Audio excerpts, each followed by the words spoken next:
When we look at the life of Elisha, we see some pretty awesome things, right? It's clear that he is indeed a powerful prophet. He dries up the waters of the Jordan and crosses them. He heals the waters at Jericho. He prophesies of Israel's victory over Moab. He provides for a widow by multiplying oil. He even raised a young lad from the dead. Well, I mean, God did that, but, Elisha was the agent of it. Today, Elisha, did I say Elijah just now? I always feel like I said Elijah later on, but I said Elijah. If I say Elijah, I'm only referring to Elijah once, and it'll be obvious. If I say Elijah at all today, I don't mean that. I mean Elisha, but that sometimes happens in my mind. But you have to remember that Elisha is ministering in a difficult time. Things aren't exactly great in Israel. Does anyone remember which dynasty is ruling in Israel right now? Which is the ruling dynasty in the northern kingdom of Israel? Because, just as a quick little reminder, you have Israel in the north and Judah in the south. The dynasty of, anyone remember, Bible trivia for 100, who the ruling dynasty is in Judah. Bible trivia for $1. $1. This one's easy. This is not even 100. He says, who is David? What is the house of David? Right? David, right? David is the ruling dynasty in Judah. Who is the ruling dynasty in Israel? And I'll take a couple of answers here. There's at least two that I'll accept. That's a big hint, right? Isn't that kind of a big hint if I say I'm taking two names? I hope that's a big hint. We're going to say Bible trivia for, oh man, I feel like 400 is too high on this. But Joe, the house of Omri. If you say Omri, it's 400. For 200, it'd be 200 if you said this other name. What other name? The ruling dynasty. What's that? Ahab, right? The house of Ahab, yeah. See, you just need a little refresher. I know it's been a few weeks, I get it. Well, things aren't going to be great when the house of Omri is ruling in Israel. Things aren't going to be great when the house of Ahab is ruling. They've been ruling, Ahab's line, Omri's line has been ruling for decades. And that means that idolatry is rampant. That means that the people continue to follow Baal and Asherah and the false gods of the land of Canaan. They continue to worship at these idolatrous worship sites in Dan, the northernmost city. And again, just to kind of remind you, for those of you who weren't here for this, if this is the nation of Israel, Dan and, well, my lines aren't good. Basically the yellow portion. Dan and Bethel, the two idolatrous worship sites there. That's where Ahab's house in general leads the people to worship. And so when idolatry is rampant and when the people continue to follow Baal, that means that judgment is inevitable. Judgment is inevitable. It makes me think of America. It makes me wonder how long God's hand of grace is going to stay upon us. Right? I mean, how long did it stay upon the northern kingdom of Israel? Anyone, Bible trivia for 600, tell me when the northern kingdom of Israel became a nation. What year? I think that's 6. I think 600. Abby, I think 6 is a fair number, 600. She's questioned my system here. Anyone tell me about when the northern kingdom, I'll accept a couple of different, within a year or two. Ooh, that's the whole nation of Israel, 1446. I'd go with that, or 1406, I would take that for the entire nation. But then they split off. Remember, they split off into two nations, northern, and when does that happen? Who was the king? Who was the last king of unified Israel? Solomon. And then there was Rehoboam, and he was a fool who listened to the young men instead of the older, wiser people. And there was a king named, in the north, Jeroboam. Anyone want to give me a year on that? A rough year on that? You have it, right? Give me the rough year. What is 930? Yeah, we'll take 930 is the number we would take. Or 931 we would take too. So think about it this way.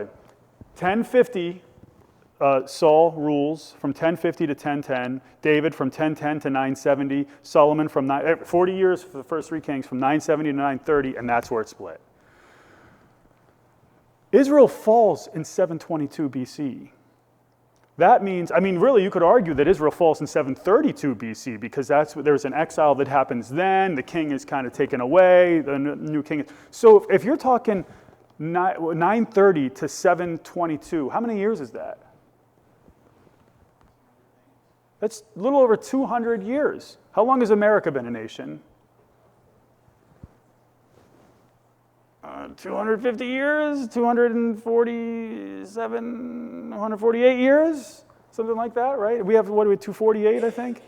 Now, maybe it hasn't been an idolatrous nation for all of 248 years, but it makes me wonder, how long is it before God's hand of judgment comes upon America, especially with the type of stuff that's going out there today, especially with the satanic doctrines that are being pushed on society today, and the deception, the satanic deception, that, makes me wonder, when is judgment coming for us? Well, judgment was coming upon Israel. An earlier judgment before, ultimately they'd be destroyed. Ultimately they'll be taken out of the land. But now we have an earlier judgment, and that comes in the form of a famine. Check this out. Now, first off, kids. Kids, do you know what a famine is? Sometimes I forget that kids may not know some of these words. Famine. Famine. Anyone know what a famine is, kids? All right, let's help them out. Someone tell the kids what a famine is.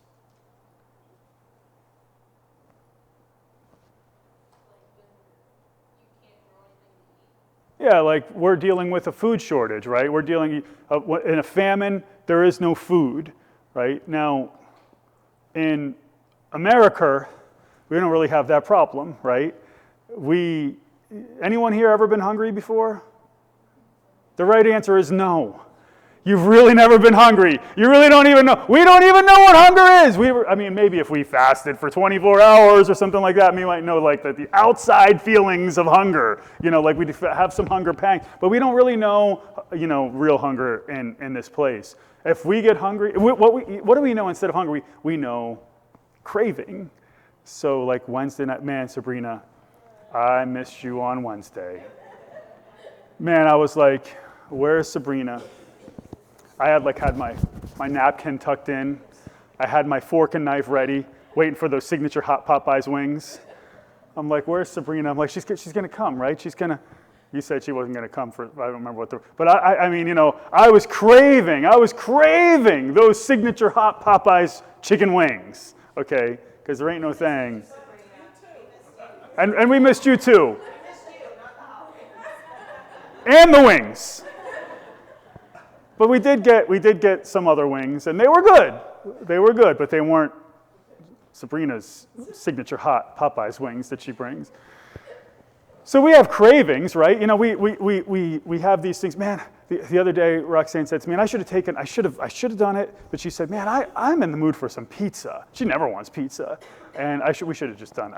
I should have jumped at the opportunity and done it, but we did something else. But we have these cravings for food, but as far as famine goes, we don't really experience that here. We don't really see people dying of starvation. They starved to death. They basically dwindled down to nothing and died, apart from some rare medical things that happen and some rare instances of neglect that may happen in certain parts with kids. But here, it doesn't really happen. In other parts of the world, it does happen. Well, in Israel, we have God's judgment through famine. Check this out in 2 Kings 4:38. When Elisha returned to Gilgal, there was a famine in the land. As the sons of the prophets were sitting before him, he said to a servant, "Put on the large pot and boil stew for the sons of the prophets." So Elisha is in Gilgal. Now, if I'm reading through my Bible and I'm not like studying through the life of Elijah and Elisha, I'm not really thinking, I'm like, yeah, Gilgal, I know stuff happened there, but I don't really remember what happened. You know, as you study, you kind of have to remember and you kind of have to refresh your memory. But does anyone remember anything about Gilgal from the life of Elijah or Elisha? We're going back a little bit. Anyone remember anything that was there? We're really only going back a few chapters, really. Is anyone? Go ahead, Brittany. Was that where Elijah was provided for by the Lord with ravens? No, that was over on the east. That's a good guess, but that was over on the eastern edge of the Jordan River, on the other side of the Transjordan. But yeah, something about Elijah was there. Remember the day that Elijah went up to heaven? How did he go up to heaven? In a whirlwind, right? He went up to heaven in a whirlwind, and on the way, he visited a couple different towns. And at Gilgal, he visited Gilgal, and there was a school of prophets there. So you may or may not remember that. On the map, it's in, you'll see, you won't see it here. You'll see it here. All right, so Elisha was right up, no, he wasn't in Jezreel. He was in Shunem. That's where he just was in the healing of the sun there.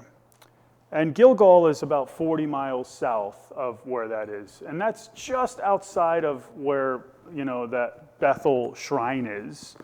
All right, so, you might remember a little bit of that there was a school of prophets there.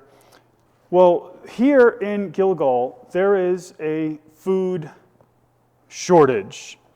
And if you're in ancient Israel, it's an agricultural society. Now today, even in Israel, there's still large portions of Israel, there's large portions of America that are agricultural. And in general, we have ways to avoid famine, and we have food shipped in and out from various places and stuff like that. But in ancient Israel, you're in a place where there's not a lot of natural water. There's not a lot of ways to kind of gain crops apart from trusting in God to send rain.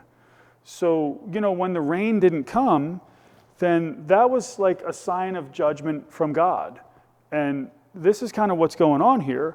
This is part of the reason why Baal worship was so attractive to the Canaanites, because they saw Baal, who was a male fertility god, and Asherah, who was a female fertility goddess, and they saw them as ways, if they worshiped these gods and they copied these gods and participated in the sex cult of those gods, that they would be appeasing the gods of the rain, and those gods would bring rain down. And so that was one of the reasons why it was so attractive to the Canaanites. Of course, it was satanic, but they had male and female cult prostitutes who would come and they would, do what they do in the name of religion, and that is evil.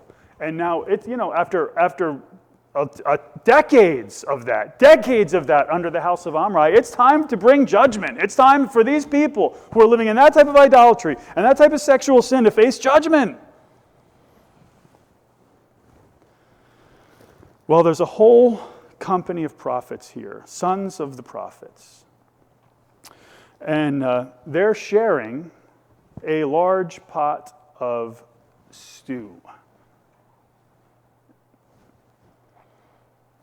It's not steak and lobster, although they wouldn't be eating lobster because lobster was unclean, if I remember. But it's not steak and shrimp. Wait, that's unclean too.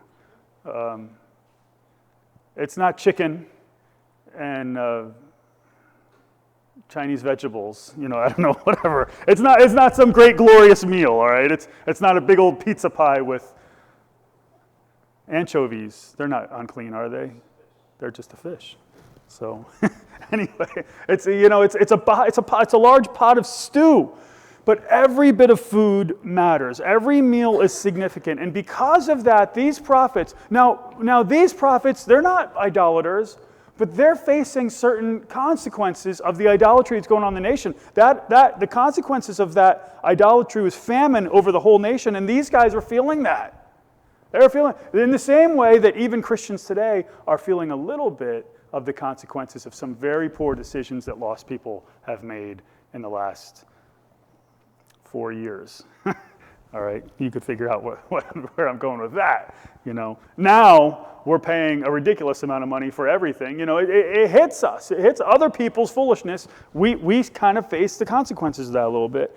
Unfortunately, in their desperation, these prophets gather poisonous food. Look at verses 39 and 40. Then one went out into the field to gather herbs and found the wild vine and gathered from it his lap full of wild gourds, and came and sliced them into the pot of stew, for they did not know what they were. So they poured it out for the men to eat. And as they were eating of the stew, they cried out and said, "Oh, man of God, there is death in the pot." And they were unable to eat. Now this kind of shows me how desperate they were. It's like, you're out there, you're gathering supplies to eat. You're like, man, I have no idea what this is, and I don't even care. Let's just cut it up, and let's throw it in the stew, and let's eat it. Because we need something. We need to eat something. So that shows kind of desperate. Like, I'm not just going to take some plant and eat it. You know what I mean? Like, when I was a kid, even as an adult, I've seen wild mushrooms grow. I'm not just going to pick a wild mushroom and eat it. I imagine that wouldn't be the best decision in the world, okay? So I'm not just going to pick up a plant. I remember we'd go down to the swimming hole and we'd pick berries on the way down and just eat berries. And I don't even know, I just remember like the ones that looked like raspberries you eat and the round ones that didn't look like raspberries you're not supposed to eat. I don't know why. I was told they were poisonous. Is that true? They're poisonous. So imagine, so what happens if you eat those? It depends on the berry. There's autumnal berries that look like that. And the poisonous ones, can you eat those poisonous ones? Why? They're meant for birds. Because they're poisonous. Because they're poisonous. I don't know what would happen, but I never ate it. Imagine I have no clue. And I'm like, you know what? Those berries look good. I'll take those. These berries over here. I mean, I've never tasted one because it's poisonous, so I didn't eat it. But these berries look good, and I'm just gathering up whatever because we're hungry. We need to eat anything. So they gather up wild gourds. Again, it's not a filet mignon, right? It's gourds. All right. They don't care what they eat. They're just trying to stay alive. But they did not know what those gourds were here. And they didn't know. It was something they couldn't identify. And they're so desperate they eat it anyway. Times are bad. And when they cook the food, hoping for the best, and start eating it, they know something's wrong. And they claim there is death in the pot. Now, we don't know what that is. We don't know what that means. We don't know really anything about this, unfortunately, except that the word death can mean plague. It can mean a pandemic disease that causes death. I don't know much besides that, but I know this. This is bad. This is not good. This is a bad situation.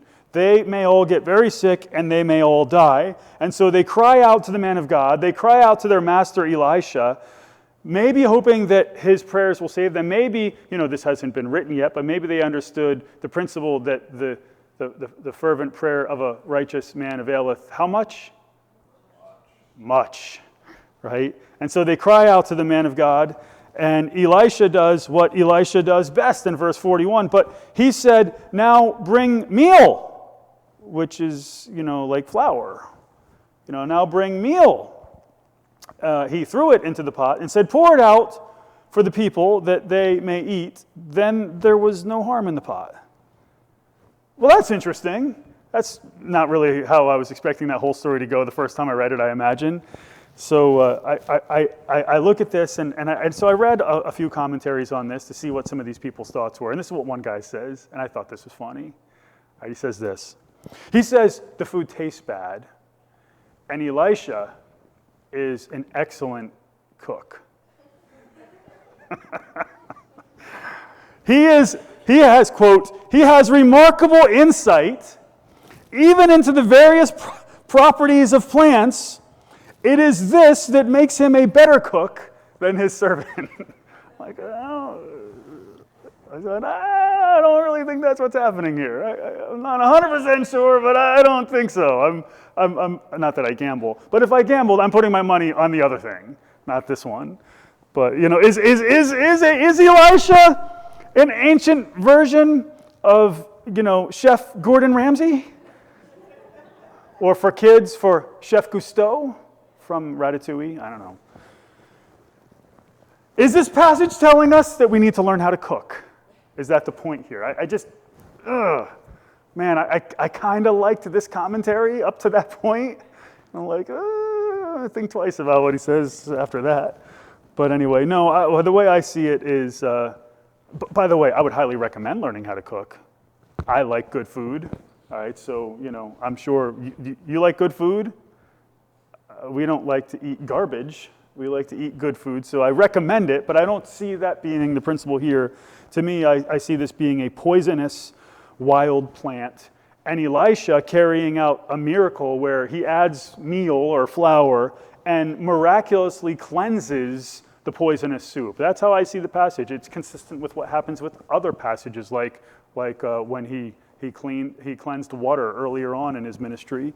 So it reminds me of when he threw salt into the contaminated water at Jericho back in chapter 2.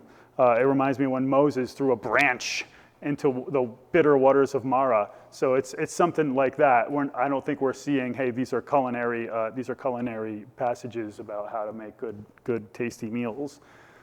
No, I don't see that.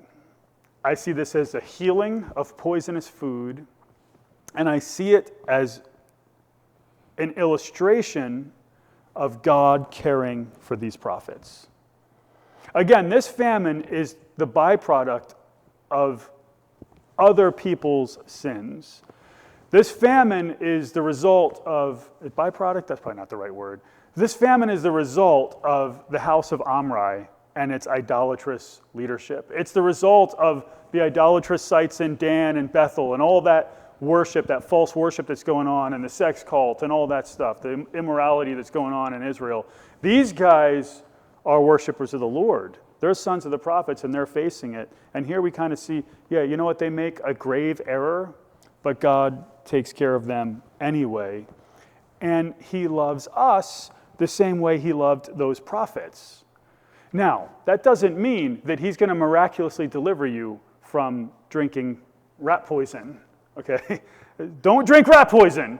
That's not the idea that's here. But what I am seeing in general is, or any poison for that matter, but what I am seeing in general here is God's care and provision for these sons of the prophets. I see it in this account, and I know also that God loves us as much as he loved those prophets. So I see it in that first example of God's provision, God providing for his people. And I see it again as the famine continues and the people are still dealing with sin. I see another account of desperation in verse 42.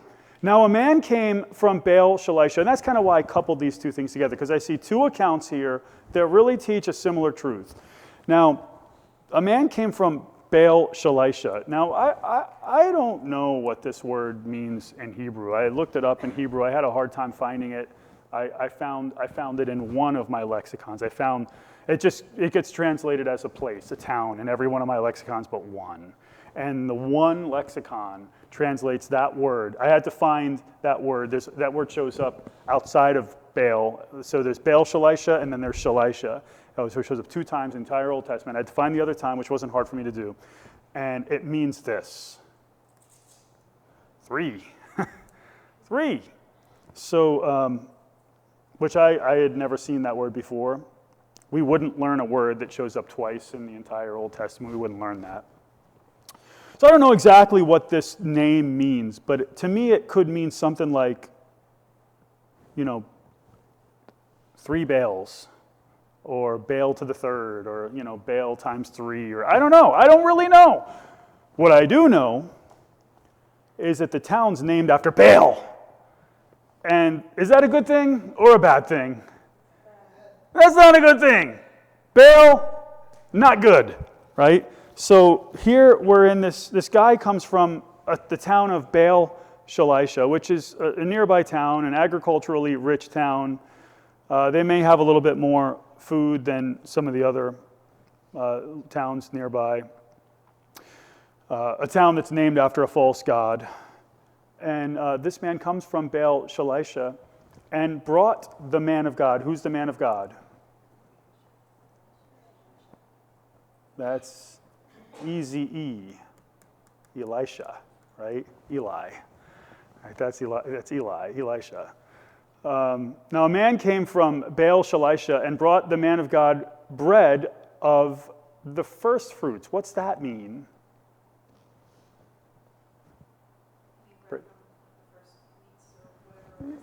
Yeah, it's like, so you're getting like really desperate, the food isn't coming, then finally you get some crops coming and you take the first of the crops that you have and you immediately go and make an offering. And that's how I see it.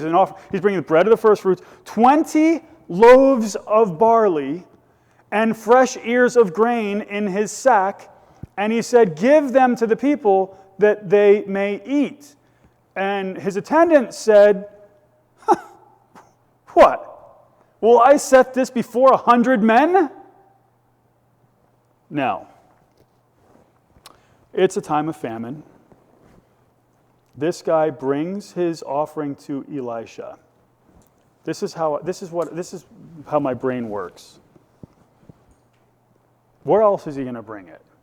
He probably can't bring his offering to Jerusalem because he'll be branded as a traitor and maybe arrested and killed. Or maybe he's afraid to do that. He's not going to bring it to Bethel or to Dan because those are like idolatrous worship sites. So he takes it to Elisha, who presumably is still at Gilgal. He takes it to Elisha and offers it to the man of God as an offering. There's 100 people here, and there's 20 loaves of bread. Now for us, we think about this. We say, you know what? 20 loaves of bread. So we take one of those, loaves from like Walmart or from Wise markets, from Weiss's, or something like that, right? Giant, and we split that up. 5 people get 1 loaf. We each get about 3-4 people. I don't know how many slices are in a loaf of grocery store bread. 20. So that gives me like 4 slices. I could work with 4 slices. I could do that. I could, if I had to, if that's all I had, and some corn. But that's not what's going on here. I mean, if that's what we're going on, I could work with that. But we're talking about a loaf being like little more than what we see today as like a pita. So if there were 20 like pitas, and each pita gets split between 5 people, that's like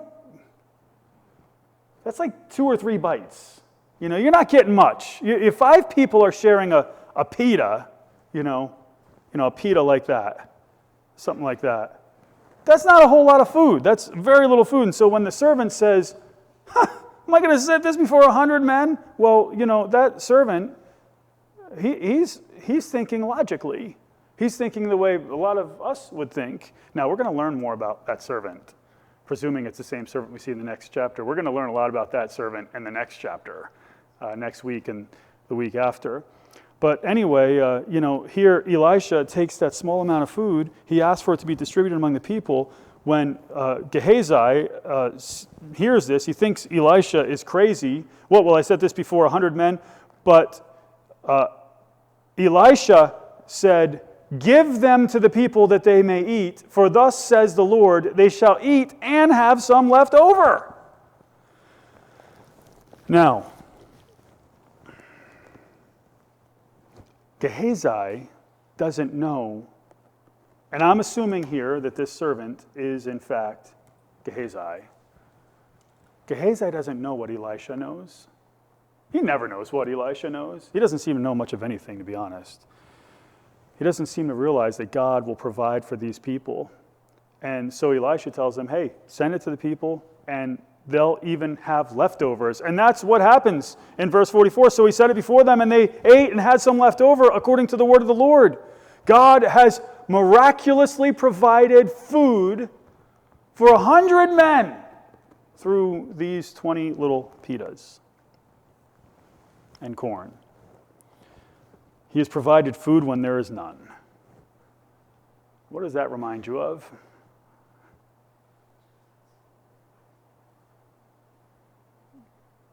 Elisha didn't feed anybody. God did that, right? Elisha knew that would happen.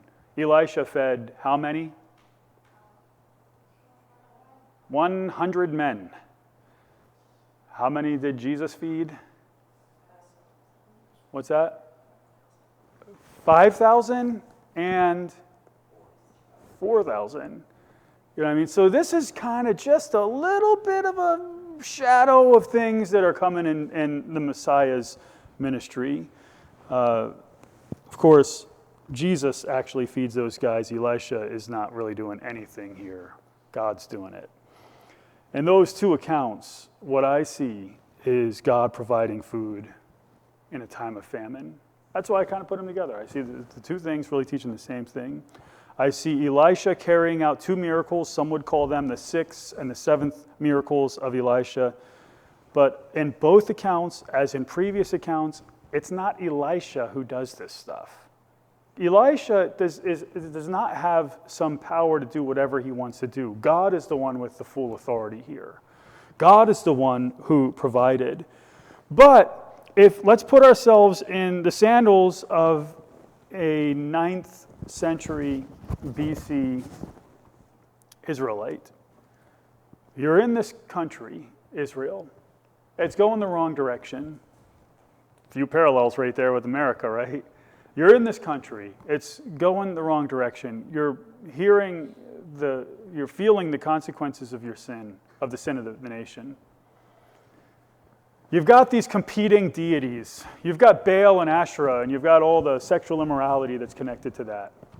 And then you have the Lord and the word of Elisha. And Elisha's carrying out all these miracles, which tells you and proves to you, because they are authenticating miracles. So now what I'm seeing is that the words of Elisha from the Lord, they're true. They're true. And though maybe I'm tempted to, listen, it's not that long ago, and she's still alive. She's still alive. Jezebel's still alive. She's the queen mother. It's not that long ago. Her son is ruling. It's not that long ago that Jezebel was out there chasing down prophets of the Lord and murdering them. And so the temptation could be to just kind of walk away. It's easier if I walk away. But here they're getting these two instances where they can see that in particular cases that God cares for them and that his word is true. That these miracles attest to the fact that his word, that Elisha's message is from the one true God. And those are really the principles that I see that are timeless in these two accounts. Like, why are they there? Are they just there because it's like, hey, I got some two cool stories to show you in the Bible? They are cool stories, but they're more than that. They display something about God.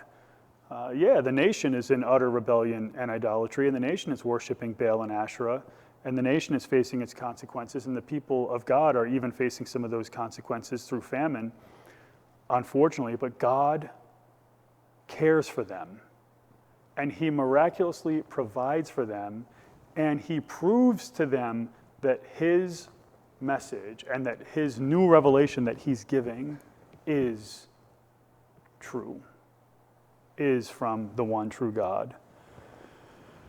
We don't have one-to-one parallels with that stuff today. We already have a completed Word of God. We already have everything we need for life and godliness. We already have a Word of God that's been authenticated. We're not getting miracles from God today that prove that this book is true. That stuff has happened. God has already authenticated this book. But whereas these guys are in the middle of a cloud where God is revealing and God is authenticated, we're after the fact looking back and we have that completed book. We know that this word is true. And as we talked about this morning, there's nothing worth walking away from God for. Nothing worth walking away from Jesus Christ for. But we can also know that, yeah, it may not happen the exact same way. God may not miraculously heal us from something. But in the same way that he loved those prophets, he loves us. And what he provided for us, and he provided it for them too, by the way. When Jesus died on the cross, he was dying for the sins of even those prophets. So think of it like the gospel in prospect almost for those guys. Their salvation is by faith in what God has revealed up to that point in time. The basis of their salvation is always the blood of Christ, right? Without the blood of Christ, they don't get saved. We look back and we say, God provided for them meals and would eventually provide the cross. God provides for us the cross. That's how much he loves us. And there are other things that God does. Like, for instance, there are times where God throws some extra grace at you. I can only think about, and I've used this illustration many times, I can only think about when I had to spend a gift card to get a babysitter. I didn't have the money to go to this. Pastor Thornton had this thing, and I had to be there, and no kids were allowed, and so I had to get a babysitter. I had to hire a babysitter, and I hired the babysitter with a gift card that someone gave me. All right, that's where I was. I mean, it is what it is. I'm in seminary. I'm working 2 jobs. I didn't have any money, and so I give away that gift card.